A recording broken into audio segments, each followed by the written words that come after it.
Right, it's cold, but nothing is coming down. Now, by this time Monday, believe it or not, but all the resorts up Big and Little Cottonwood Canyon will be open for business this year. But if you go north or south from here, there are resorts that have yet to set their opening day and are a little bit timid to do so because of a number of factors this year.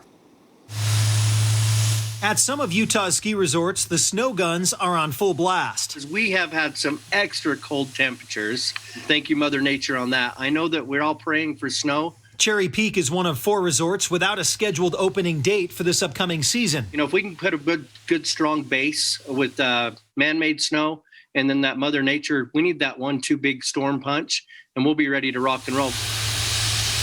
Natural snow in Utah hasn't been at a premium for any resort. Eagle Point Resort in Beaver started making snow this week. The summer, we had a very dry summer down here in southern Utah.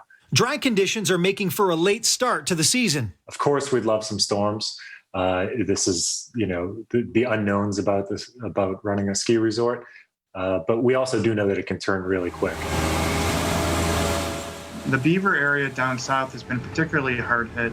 That's an area that's been uncharacteristically dry for a long time. Those who monitor snowpack and drought in the state say water levels are low across the board. In terms of this year's snowpack, we're at about 65% of normal. But what about resorts that don't make any snow, like Powder Mountain? Invariably, it seems like we get these periods where it's just dry, and then it's like someone switches on the snow switch and then it just starts snowing, doesn't stop. So snow or lack thereof is one factor. Then there's that pesky pandemic that forced resorts to shut down early last season. However, those who haven't opened up yet think they might be in for something big this year. I think the ski industry will do fine this year.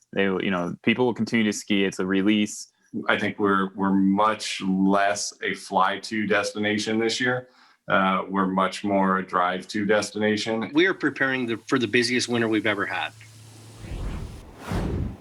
Outdoor recreation skyrocketed this summer, and we may see that trend into the winter. Now, in terms of tourism, resorts aren't expecting people to fly into Utah, rather drive to Utah from neighboring states. And of course, they depend on our local consumers when it comes to getting up to the slopes.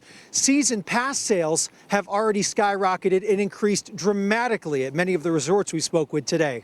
Live at the base of Big Cottonwood Canyon, Brian Schnee, Fox 13 News, Utah.